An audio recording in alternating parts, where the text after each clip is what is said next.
The Vanishing at Ridgewood Trail. It started with a missing hiker. Ridgewood Trail, nestled in the remote hills of northern Pennsylvania, was a popular spot for weekend adventurers. Dense with towering oaks and maples, the trail offered an escape from the chaos of everyday life. But in November 2017, it became the center of a mystery that would unravel into something far more disturbing than anyone could have imagined. Sarah Whitman was last seen heading into the woods alone on a crisp Friday morning. An experienced hiker and avid nature photographer, she had planned to take pictures of the first frost coating the forest floor. She texted her best friend just before she began her hike, "I'll send you some gorgeous shots later. Can't wait to show you." But Sarah never sent those photos. By Saturday evening, when she still hadn't returned home, her family contacted the authorities. Search parties combed the trail, but there was no trace of her. Not a single footprint, no signs of struggle, nothing. Her car was found parked at the trailhead, her phone and wallet locked inside. A week passed then too. The local news reported on her disappearance, speculating about wild animals or foul play. But there were no leads, no suspects, and no body. The case went cold. 5 years later, Ridgewood Trail had become infamous, a grim attraction for urban legends and amateur ghost hunters. That's how I ended up there in October 2022.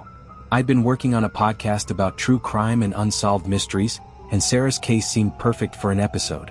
I figured I'd spend a few days interviewing locals, hiking the trail, and piecing together what might have happened to her. From the moment I arrived, something felt off. Ridgewood had a heavy, oppressive atmosphere, as if the forest itself was watching. The trees, gnarled and ancient, seemed to loom closer the deeper I went. I told myself it was just my imagination, fueled by years of researching chilling stories. But by the time I reached the old ranger station where I was staying, I couldn't shake the feeling that I was being followed. The first night was uneventful. I set up my equipment, reviewed Sarah's case file, and sketched out my plan for the next day. Around midnight, as I was drifting off to sleep, I heard a sound outside, a faint rustling like someone pacing through the leaves.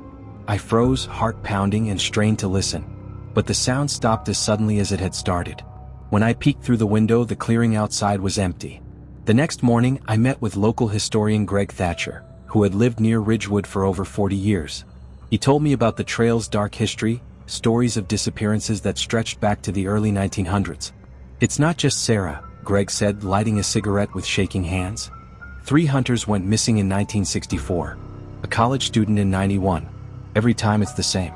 No signs of struggle, no bodies. Just gone. I asked if he believed the forest was cursed, trying to keep my tone neutral. He looked at me sharply, his eyes narrowing. "You laugh now," he muttered, "but stay here long enough and you'll see." That afternoon, I decided to hike the trail where Sarah was last seen. I stuck to the marked paths at first, recording notes and snapping photos. But as the sun dipped lower, I came across a faint, overgrown side trail. Something about it drew me in, a gut feeling like a pull I couldn't resist. About a mile in, I found the cabin. It was barely visible through the trees, a crumbling structure swallowed by moss and ivy. The air around it felt heavier, colder, as if I'd stepped into a different world. My instincts screamed at me to turn back, but curiosity won out. I approached the cabin slowly, noting the claw-like scratches on its wooden door and the faint acrid smell of decay that lingered in the air. Inside, the cabin was empty, mostly. Dust coated the floor, except for a series of footprints that led to a trapdoor in the center of the room. The prints looked fresh. My hands shook as I opened the trapdoor, revealing a steep staircase descending into darkness. The stairs creaked under my weight as I descended. The air grew colder with each step, and the faint smell of decay intensified. At the bottom, I found a narrow tunnel carved into the earth. My flashlight barely penetrated the gloom, but I pressed on, the walls closing in around me. About 50 feet in, I found Sarah's camera. It was lying in the dirt, its strap snapped and its lens cracked. My pulse quickened as I picked it up, brushing off the dirt. The memory card was still intact. But before I could examine it further, a sound echoed down the tunnel, a low, guttural moan that made my blood run cold. I turned off my flashlight and pressed myself against the wall, heart hammering. The moan came again, closer this time. It wasn't an animal. It wasn't human. And it was coming for me. I bolted back up the stairs, slamming the trapdoor shut behind me. My mind raced as I tried to process what I'd heard. Back at the ranger station, I loaded Sarah's memory card into my laptop. Most of the photos were what I'd expected, pictures of frost-covered trees and sunlit clearings. But the last few were different. The first showed the cabin, taken from the edge of the clearing. The second was taken inside, capturing the trapdoor slightly ajar. The third was a blur of movement, as if Sarah had been running. The final photo made my stomach drop. It was a close-up of her terrified face, illuminated by the harsh flash of the camera.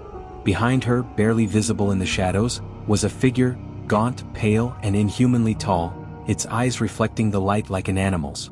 My breath caught as I stared at the image. And then my laptop screen flickered, the photo distorting as if something was trying to push through. The lights in the station flickered and the air turned icy. I wasn't alone.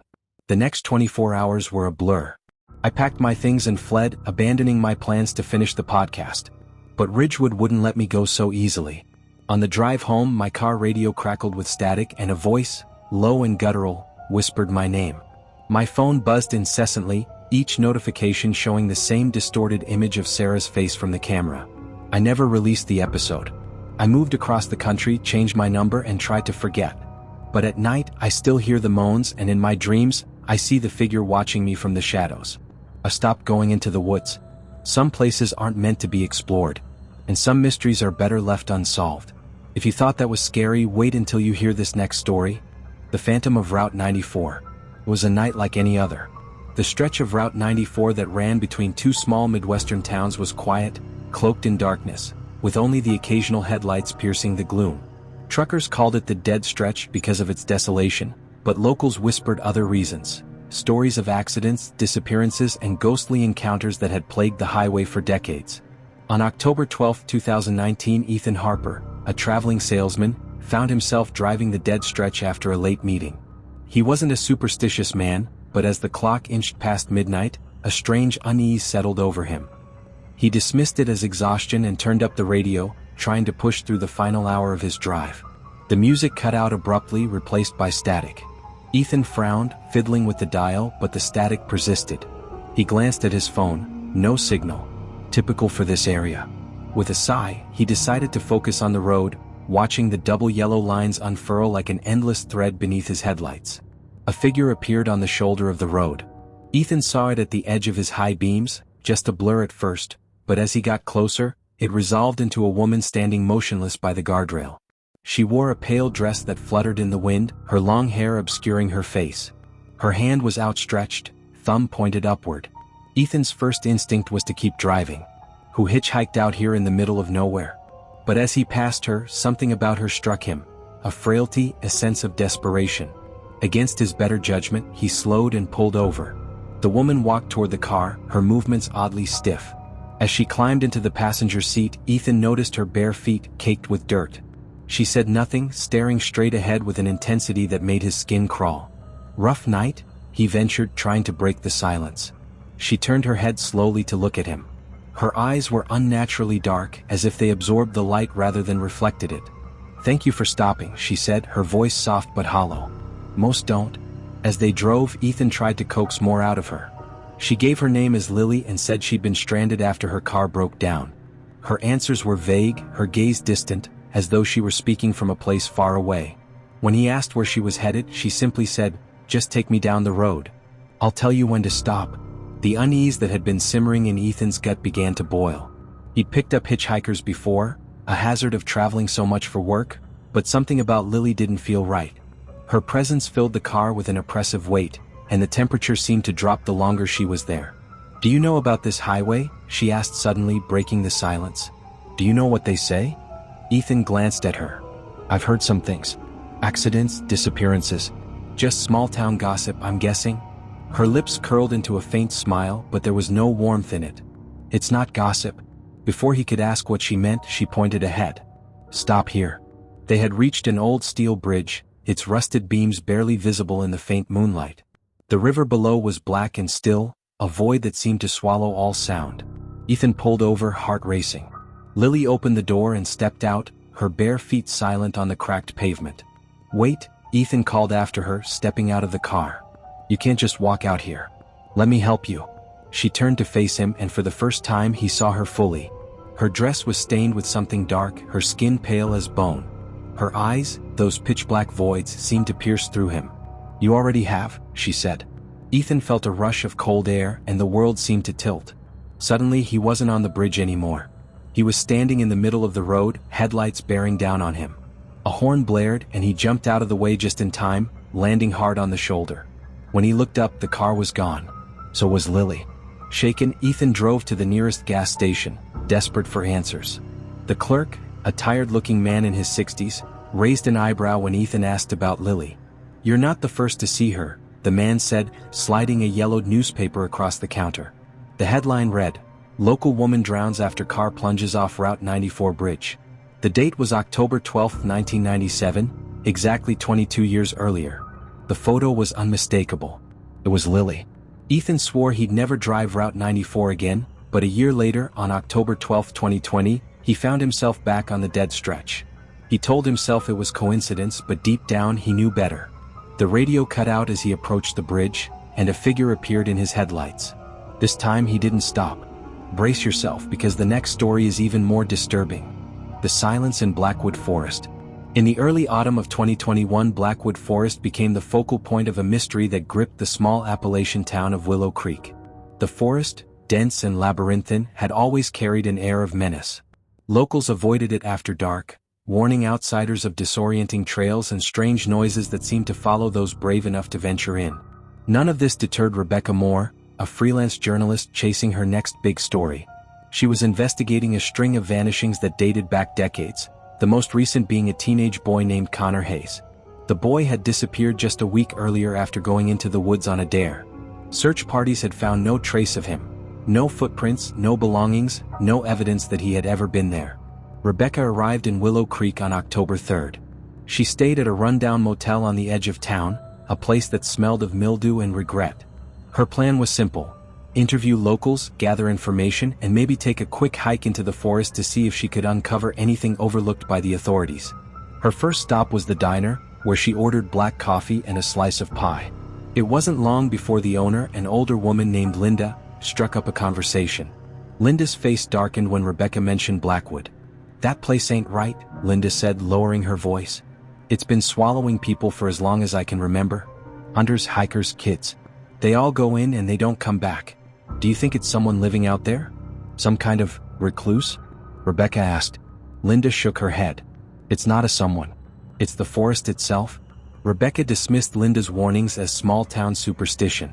Armed with a map and a flashlight, she entered Blackwood Forest the next morning. The air was unnaturally still, the usual chorus of birds and insects conspicuously absent. The deeper she went, the more oppressive the silence became, as if the forest were holding its breath. She followed the trail for about an hour before noticing something odd. The trees ahead seemed to shift subtly, as though rearranging themselves when she wasn't looking. She stopped to take a photograph, but when she raised her camera, the battery was dead. She could have sworn it had been fully charged that morning. That's when she heard it. A whisper, faint and indistinct, like a voice carried on the wind. Rebecca turned in a slow circle, scanning the trees. There was no one there. Rebecca continued deeper into the forest, her unease growing with every step. Eventually, she came upon a clearing, its center dominated by a massive oak tree. The ground around it was littered with objects: a child's shoe, a rusted pocket knife, a faded backpack. Her stomach turned as she realized they could belong to the missing people. She approached the tree cautiously, her eyes drawn to something carved into its bark. A symbol, crude and unsettling, that looked like an eye encircled by jagged lines. As she reached out to touch it, the whispering grew louder, forming words she couldn't quite understand. And then she saw it. A figure stepped out from behind the tree, tall and impossibly thin, its skin a sickly gray. Its face was blank except for a wide, lipless mouth that stretched into a smile too big for its head.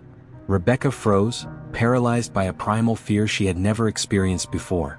"Leave," it said, though its mouth never moved. The voice was in her head, cold and commanding. Rebecca didn't need to be told twice. She turned and ran, the forest closing in around her. The trees seemed to reach for her, their branches clawing at her clothes and hair. The whispering followed her, growing louder and more frantic, overlapping into a cacophony of voices that drowned out her own panicked breaths. She stumbled onto the main trail, her legs burning and lungs heaving. The whisper stopped abruptly, and the forest was silent once more. Rebecca didn't stop running until she was back at her car. She sped back to the motel, her hands trembling on the wheel. Rebecca left Willow Creek the next morning, abandoning her investigation. But Blackwood Forest wasn't done with her. On the drive home, she noticed the whispers again, faint and fleeting, just at the edge of her hearing. Her radio crackled with static, and her phone refused to hold a charge. That night, she dreamed of the clearing and the smiling figure. When she woke, her bedsheets were streaked with dirt, and her camera, which she'd left behind in the forest, was sitting on her nightstand. Its memory card held only one image: the massive oak tree with the figure standing beneath it, staring directly into the lens. For weeks, Rebecca tried to forget what had happened. She avoided mentioning Blackwood Forest in her conversations and didn't dare write about it. But the whispers persisted, growing louder each night. Her dreams became more vivid, filled with images of the forest and the symbol carved into the tree. One night, she awoke to find her apartment filled with the scent of damp earth. Her window, which she was sure she had locked, was wide open. On her desk was a small dirt-covered object, a rusted pocket knife she had seen in the clearing. The next morning, Rebecca packed her things and moved to a new city, hoping to leave the nightmares behind. But no matter how far she went, the whispers followed. She started seeing the symbol everywhere, scratched into park benches, drawn in the condensation on her bathroom mirror, and even burned into the corner of her notebook. By spring, Rebecca realized she couldn't run anymore. The forest was calling her back, its pull growing stronger with each passing day. Desperate for answers, she returned to Willow Creek, armed with a GPS tracker, multiple flashlights, and a notebook to document whatever she might find. She entered Blackwood Forest just before sunset, the air thick with an unnatural stillness. The trail seemed different this time, more winding and overgrown, as if the forest itself was trying to disorient her. But Rebecca pressed on, following the faint whispers that guided her to the clearing. The massive oak tree stood as it had before, its gnarled branches stretching toward the darkening sky. The objects around its base had multiplied. More shoes, more backpacks, even a set of car keys that gleamed faintly in the dying light. Rebecca's heart pounded as she approached the tree, the symbol on its bark glowing faintly. The figure emerged again, taller and more grotesque than she remembered. Its smile was wider, its body hunched and twisted as though it had grown too large for itself. "Why?" Rebecca whispered, her voice shaking. "What do you want from me?" The figure tilted its head, its empty gaze boring into her. The whispers grew deafening, coalescing into a single, chilling phrase. "You brought yourself here." Rebecca's vision blurred as the forest seemed to close in around her. The last thing she saw before everything went dark was the figure's impossibly wide grin. A week later, hikers found Rebecca's notebook near the clearing. Its pages were filled with frantic, incoherent scribbles, the symbol of the eye repeated over and over. Her body was never found. Locals say the whispers in Blackwood Forest have grown louder since Rebecca's disappearance. Some claim to have seen a new object at the base of the oak tree. A camera, its lens cracked and covered in dirt, still faintly glowing in the moonlight. Now, for another dark and haunting tale that will send shivers down your spine. It began innocuously, as these things often do. In the spring of 2016, David and Laura Palmer, along with their 10-year-old daughter Emily, relocated to the small, picturesque town of Coldwater Creek. David had recently accepted a teaching position at the local high school, and the family was eager to leave the chaos of city life behind. The house they moved into, an aging Victorian on the edge of town, seemed like the perfect place to start fresh. It had charm, history, and more than enough space for the three of them. "It's beautiful," Laura had said when they first toured the property, running her hands along the ornate wooden banister of the grand staircase. "It just needs a little love." The realtor, a wiry man with thinning hair and a forced smile, nodded quickly. "Yes, it's unique. Been on the market for a while now. You're lucky to get it for such a good price." He avoided their eyes as he handed over the paperwork, his fingers trembling slightly. In hindsight, that should have been their first clue. At first, the house seemed perfect. The creaking floors and drafty windows felt like quirks rather than flaws, and Emily loved exploring the attic and hidden nooks. But within the first week, small oddities began to surface. The lights in the upstairs hallway flickered sporadically, no matter how many times David changed the bulbs. Laura's favorite necklace, a silver locket, went missing, only to reappear days later in the basement, a place she hadn't been. Emily complained of strange noises at night, faint whispers and the sound of someone walking outside her bedroom door. David dismissed it as the house settling, but Laura wasn't so sure. "It's an old house," David said one evening, after Laura mentioned hearing footsteps on the stairs while he was out. "Old houses make noise." Laura nodded but couldn't shake the feeling that there was something off. On a rainy Saturday afternoon, Emily discovered a small leather-bound journal hidden in a crawlspace behind the attic. The pages were brittle and yellowed, filled with cramped handwriting that was difficult to read. Most of the entries were mundane, lists of chores, notes about the weather, but as Laura flipped through, she noticed a shift in tone. The later entries became frantic, the writing scrawled and uneven. March 14, 1927. The voices won't stop. They whisper my name at night. I told Thomas, but he doesn't believe me. He says it's just my imagination. But I know what I hear. April 3, 1927. I woke up to find dirt on the floor of the bedroom. As if someone had been walking through the house with muddy boots. But we haven't had visitors in weeks. I'm so tired. The final entry was barely legible, the words scratched into the paper with such force that the pen had torn through the page. May 5, 1927. It's in the walls. Laura's hands trembled as she closed the journal. That night she couldn't sleep, the words echoing in her mind. The first truly unsettling event happened a few days later. David had gone to a school board meeting, leaving Laura and Emily alone in the house. It was a quiet evening, and Laura was reading in the living room when Emily came running downstairs, her face pale. "There's a man in my room," she whispered, clutching her stuffed rabbit. Laura's heart dropped. Grabbing a fireplace poker, she raced upstairs, her mind racing with thoughts of intruders. But Emily's room was empty. She checked the closet, under the bed, even the attic. Nothing. He was standing by the window, Emily insisted, tears streaming down her face. He was really tall and he didn't have a face. Laura held her daughter tightly, trying to convince both of them that it was just a bad dream. But as she tucked Emily back into bed, she couldn't ignore the chill that seeped into the room, making her breath visible in the air. Over the following weeks, the disturbances grew more frequent. Objects moved on their own. Doors slammed shut without warning.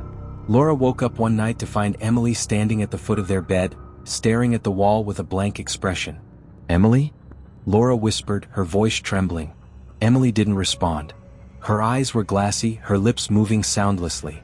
Then, without warning, she turned and walked back to her room, her movements stiff and unnatural. Laura didn't sleep the rest of the night. David remained skeptical, chalking everything up to stress and overactive imaginations. But Laura knew what she had seen. And she wasn't imagining the shadowy figure that she glimpsed in the hallway one afternoon, just before it vanished into the wall. Desperate for answers, Laura decided to investigate the basement. It was the one part of the house she had avoided, its damp, musty air making her stomach churn. Armed with a flashlight, she descended the rickety stairs, her footsteps echoing in the confined space. The basement was mostly empty, save for a few old crates and a rusted boiler. But in the far corner she found something that made her blood run cold, a small makeshift shrine.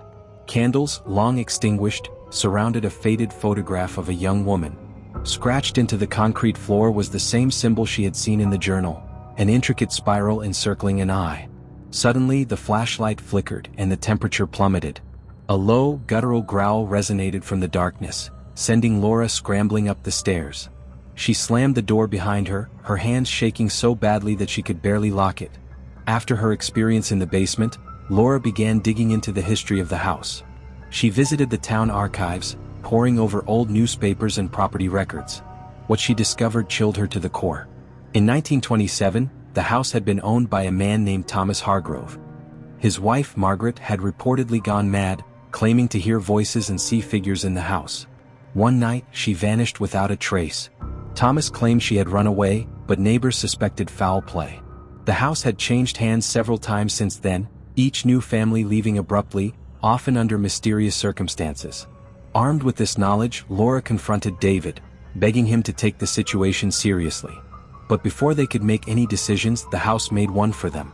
Late one night, the family was awakened by a deafening crash. Rushing downstairs, they found the living room in disarray, furniture overturned and the walls scratched with deep gouges. The air was thick with the scent of decay. Then came the whispers, louder and more insistent than ever. They seemed to emanate from every corner of the house, overlapping and unintelligible. Emily screamed as the shadowy figure materialized in the doorway, its eyeless face fixed on her. David grabbed his family and bolted for the front door, but it wouldn't budge. The figure advanced, its long, spindly arms reaching for Emily. In a final act of desperation, Laura grabbed the fireplace poker and swung it at the figure. It dissipated into smoke, but the whispers continued, louder and more frenzied. Somehow they managed to break a window and escape into the night. They fled to a motel on the outskirts of town, leaving everything behind. The next morning, David contacted a priest, but when they returned to the house, it was empty. The scratches were gone, the shrine in the basement dismantled. It was as if the house had erased all evidence of its malevolence. The Palmers left Coldwater Creek that same day, never speaking of the events again. But Laura still wakes up at night, her heart racing, convinced she hears whispers in the dark. And sometimes when Emily draws, she sketches the spiral and the eye, though she claims not to know where she saw it. Some houses aren't meant to be lived in. Some secrets are meant to stay buried. And some places never let you go. That was only the beginning. Let's see what horrors await us in the next story. In August 2009, the Morrow family moved to the quiet, unassuming town of Brookhaven, nestled in the rolling hills of Pennsylvania. For Dr. Alan Morrow, a university professor, and his wife, Claire, a freelance illustrator, it was the perfect place to raise their two children, 13-year-old Ethan and 8-year-old Lily. The family had spent years in the chaos of the city, and Brookhaven seemed like a dream. Tree-lined streets, friendly neighbors, and a slower pace of life. They settled into a large, turn-of-the-century farmhouse on the edge of town, a property Alan had snagged for an unbelievable price. "It's gorgeous," Claire had gushed during their first viewing. The house had high ceilings, crown molding, and original hardwood floors. Sure, it needed some work. The basement smelled musty and the attic was crammed with decades of forgotten belongings, but it felt like home. "We could make a fresh start here," Alan had said, squeezing her hand. And so, they packed their lives into moving boxes and made the leap. The first week passed uneventfully. The kids started school, Claire unpacked and organized, and Alan commuted to the university an hour away. But by the end of the second week, subtle changes began to creep into their new lives. Things that seemed minor at first but, in hindsight, were anything but. It started with the lights. At first, Claire noticed the kitchen light flickering, then the hallway sconces would dim without explanation. Alan dismissed it as faulty wiring, promising to fix it over the weekend. But when Lily's bedside lamp started turning off by itself, always around 3:15 a.m., Claire's unease grew. "Maybe it's just the bulb," Alan said as he replaced it. "This house is old, you know." But the flickering was only the beginning. Claire began to notice items out of place. A kitchen chair pulled back from the table, Ethan's sneakers moved from the foyer to the back porch, Lily's favorite stuffed rabbit, Mr. Flops, found perched on the living room mantel instead of on her bed. "Mom, I didn't put it there," Lily insisted one morning, her face scrunched with confusion. "Mr. Flops doesn't like the mantel." Claire laughed it off, though uneasily. But that night, as she locked up before bed, she found the rabbit again, staring at her from the mantel, its stitched eyes gleaming in the dim light. Her stomach twisted. She distinctly remembered putting it back in Lily's room. The first truly inexplicable event happened 3 weeks after their move. Alan was working late and Claire was putting Lily to bed. She kissed her daughter goodnight and turned off the light, but as she was closing the door, Lily's small voice called out, "Mommy? Who was that man?" Claire froze. "What man, sweetheart?" "The one in the corner." He was whispering. Claire's chest tightened, and her eyes darted to the corner of the room. It was empty. "There's no one here, Lily," she said, forcing a smile. "You must have been dreaming." But Lily shook her head. "He was here. He said he's sorry." Claire didn't sleep that night. When she told Alan the next morning, he dismissed it as a child's overactive imagination. But Claire couldn't shake the feeling that something was watching them. By October, the atmosphere in the house had changed. The family started to feel a heaviness in the air, an oppressive presence that seemed strongest in the late hours of the night. Ethan became withdrawn, spending hours locked in his room. Claire caught him staring out the window more than once, his face pale and tight. "What's wrong, honey?" she asked one afternoon. "Nothing," he said quickly, but his eyes flicked nervously to the stairs. One evening, after tucking Lily into bed, Claire decided to tackle the attic. She had been putting it off for weeks, but the clutter needed to be sorted. The narrow staircase creaked under her weight as she ascended, flashlight in hand. The air grew colder as she reached the top, her breath puffing in front of her. The attic was a chaotic jumble of old furniture, yellowing newspapers, and cobweb-draped trunks. As Claire sifted through a box of faded photographs, she noticed something strange. A wooden box tucked into the far corner, its lid carved with intricate symbols. Curiosity overcame her unease. She opened the box to find a bundle of letters tied with a red ribbon. The letters, dated from the 1940s, were written by a woman named Evelyn to her husband, Henry. They started off loving and sweet, but the later ones took a darker turn. "Henry," one letter read, "something is wrong with this house. I hear footsteps at night when I know I am alone. The shadows move when they shouldn't. I feel like I'm losing my mind." Claire shivered and replaced the letters. But as she turned to leave, the flashlight flickered and went out. In the suffocating darkness, she heard a soft whisper. "Claire." Her scream echoed through the attic. The next day, Claire took the letters to the local historical society. An elderly volunteer, Mrs. Hopkins, examined them with wide eyes. "Evelyn and Henry Thompson lived in that house during the war," she said. "But Evelyn went missing in 1947. They never found her body. Henry sold the house soon after." Claire's hands trembled as she absorbed the information. Could Evelyn's spirit still be in the house? Was she the one moving objects, whispering to Lily? Alan remained skeptical, but Claire was determined to get to the bottom of the mystery. She contacted a paranormal investigator, a man named Marcus Bennett, who agreed to visit the house the following weekend. Marcus arrived with a team and a slew of equipment: EMF detectors, infrared cameras, audio recorders. They set up throughout the house, focusing on Lily's room and the attic. Almost immediately, the equipment picked up anomalies. Cold spots moved through the living room, and the EMF detectors spiked erratically. In the attic, the cameras captured fleeting shadows and orbs of light.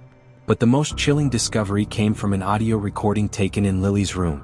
When Marcus played it back, a deep, gravelly voice could be heard beneath the static. "Get out." The family decided to leave the house that night, staying at a nearby motel. But Claire knew they couldn't run forever. Whatever was in the house wouldn't let them go so easily. 2 nights later, while packing up their belongings, the activity in the house reached a fever pitch. Doors slammed violently, furniture toppled over, and the walls vibrated with an otherworldly hum. Lily screamed as her bed shook violently, and Ethan shouted that he saw a figure at the end of the hallway. Claire grabbed the children and ran for the front door, but it wouldn't open. Alan tried to force it, his shouts drowned out by the deafening noise. Suddenly, the oppressive force seemed to converge on the family, a swirling vortex of shadow and cold. "Leave us alone," Claire screamed, clutching her children. And then, just as suddenly as it began, it stopped. The house fell silent. The front door creaked open and the family fled into the night. The Morrows never returned to the house. They sold it at a loss, refusing to step foot inside again. But Claire couldn't shake the feeling that something had followed them. At night, she still hears faint whispers and sees shadows that don't belong. Years later, the house remains empty, its windows dark and uninviting. Locals say they've seen lights flicker inside and heard voices drifting on the wind. Some secrets refuse to stay buried, and some places are better left alone. Our next story takes us deeper into the darkness. Hold on tight. The sun was just beginning to dip beneath the horizon as Sarah Jennings stepped off the bus, her heart racing with a mixture of excitement and nerves. It had been a long, exhausting search for a place to call home after her move to the quiet rural town of Maple Street. After months of living out of suitcases and hopping from one temporary rental to another, she finally found it. A charming, isolated house at the end of a quiet street. The house on Maple Street looked like something out of a postcard. The Victorian-style architecture stood tall against the backdrop of dense trees and overgrown bushes, and the large, arched windows offered a glimpse into the past, as though it had lived through generations. Sarah had always dreamed of a peaceful life in the country, away from the constant noise and bustle of the city. Little did she know, this house would not offer the peace she had hoped for. The landlord, a woman named Mrs. Grayson, had been overly kind, almost too kind. She seemed to be always lingering around, making sure Sarah had everything she needed. "Just a lovely neighborhood," Mrs. Grayson would say with a smile that seemed too wide, too knowing. Sarah had brushed it off at first. People in small towns could be a bit eccentric after all. The first night in the house felt peaceful, almost idyllic. The faint sound of crickets chirping outside, the soft rustle of the trees in the wind, the distant hum of the occasional car driving down the road, it all seemed perfect. But as Sarah lay in bed, staring at the ceiling, she couldn't shake the feeling that she was being watched. Every creak of the floorboards, every whisper of wind felt like something more. It was subtle, but it was there. The next morning, she brushed it off as the first night nerves. Unpacking the boxes and arranging the furniture helped distract her from the uneasy feeling that seemed to hover in the air. That is, until she began noticing strange things. The first was the mirror. A large, antique piece that hung above the fireplace in the living room. When Sarah had first moved in, it seemed to reflect the room normally. But one evening, as the sun set and the room was bathed in a dim orange glow, she caught a glimpse of something odd in the reflection, a shadow moving behind her. She whipped around, expecting to see someone standing in the doorway, but the room was empty. Her pulse quickened as she glanced back at the mirror. The reflection was still there, but there was something wrong with it. The shadow had vanished, leaving only the image of the room. That was when the unsettling thoughts began creeping into her mind. Could it have been her imagination? Maybe it was just a trick of the light. But then she noticed something else. The temperature in the room had dropped significantly, and a strange chill filled the air, one that was not present in the rest of the house. Goosebumps raised on her skin as she shivered, staring at the mirror. The feeling of being watched, that inexplicable sensation, returned. A week had passed since Sarah moved into the house, and things had only gotten stranger. It started with the strange whispers, low, unintelligible murmurs that seemed to come from the walls. At first, she thought it was just the house settling, or maybe the wind slipping through the cracks in the old wood. But then the whispers grew clearer and more distinct, though still indecipherable. One night, as Sarah sat in her living room reading a book, she felt a sudden pressure in the air. Her breath caught in her throat as she looked up, her eyes scanning the room for any sign of movement. That's when she heard it, the faint sound of someone speaking. It was coming from the direction of the hallway, where the walls seemed to bend and twist in the dim light. Sarah stood up slowly, her heart racing. She crept toward the source of the sound, her footsteps muffled on the worn wooden floor. When she reached the hallway, the whispers stopped abruptly. A shiver ran down her spine as she realized how eerily quiet it had become. She stood there, holding her breath, waiting for something, anything, to break the silence. But there was nothing. That night, as Sarah lay in bed, trying to push the unsettling thoughts from her mind, she heard the whispers again. Only this time they were louder, clearer. A voice, soft but unmistakable, called her name. Sarah? Her body froze in terror as she turned toward the darkened doorway. The room was still, but the air felt thick with something she couldn't explain. She knew she wasn't alone. Determined to get to the bottom of the strange occurrences, Sarah began to research the house's history. She visited the local library, where she met an elderly librarian named Mr. Hensley, who seemed to know more about the house than he let on. It's been empty for a long time, Mr. Hensley said in a hushed tone, his eyes darting around nervously. People don't usually stay there long. You're the first one in years, young lady. Sarah pressed him for more details, but Mr. Hensley seemed reluctant to share. After some coaxing, he finally relented. The house, it's been in this town for over a century. But it wasn't always a family home. Before it was sold off, it was a place of, well, let's just say the previous owners had a darker past. He told her about the Grayson family who had lived in the house decades earlier. The family had vanished without a trace, their disappearance never fully explained. Neighbors claimed to have heard strange noises coming from the house late at night, screams, cries for help, things that no one could ever confirm. Some even spoke of seeing shadows in the windows when no one was supposed to be inside. But the most disturbing part of the story was the last known occupant of the house, a young woman named Alice Grayson who had been found dead in the attic, her body contorted in unnatural positions, her eyes wide open in a final, terrified expression. Some say the house is cursed, Mr. Hensley whispered, his voice shaking. That the spirits of those who've died there never truly leave. And it's been waiting for someone to return. Madness. The more Sarah uncovered about the house, the more it seemed to take on a life of its own. The whispers grew more frequent and the shadows grew darker. The reflection in the mirror began to change. Distorted faces, pale and twisted, would appear behind her when she least expected it. She tried to ignore it, but the feeling of being watched never left her. It was one evening, after she'd spent hours digging through old records, that Sarah experienced something she would never forget. She was alone in the house, working late into the night, when the temperature suddenly dropped and the lights flickered. Her breath came out in visible clouds as she glanced around the room.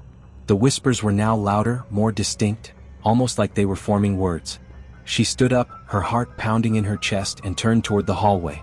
The sound of footsteps echoed from above. But no one was up there. The attic, long sealed off, seemed to call to her. Compelled by an unknown force, Sarah made her way up the stairs to the attic. The door creaked open as she stepped inside.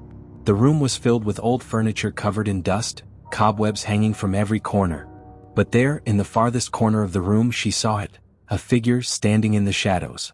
It was Alice Grayson. The woman's form was pale and gaunt, her hair matted with blood, her eyes wide and unblinking. Sarah froze, unable to move, unable to speak. Alice's mouth opened, and in a voice that wasn't her own, she whispered, "You shouldn't have come." The next few days were a blur of horror. Sarah's mind began to unravel as the events she experienced became more and more surreal. She could no longer tell what was real and what was part of the house's sinister influence.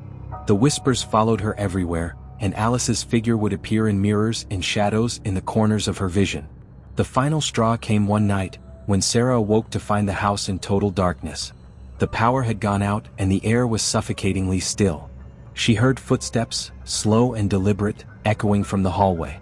As she cautiously made her way to the door, she saw something that made her blood run cold. Alice, standing at the end of the hallway, her head tilted at an unnatural angle. She was staring directly at Sarah. In that moment, Sarah understood. The house had been waiting for her. It had been waiting for someone to awaken the darkness that had been buried there for years. The door slammed shut behind her, trapping her inside. Questions. When the authorities arrived days later, they found the house abandoned, with no sign of Sarah Jennings. The landlord, Mrs. Grayson, was gone as well, leaving no trace behind. No one knows what truly happened in the house on Maple Street, but the locals will tell you this. If you listen closely enough on quiet nights, you can still hear the whispers. And sometimes, just sometimes, you might catch a glimpse of a figure standing in the window, waiting for its next victim. Thank you for watching. If you enjoyed this video, don't forget to like, share, and subscribe to the channel. Your support helps us bring you more thrilling stories. And hit the bell icon to never miss an update.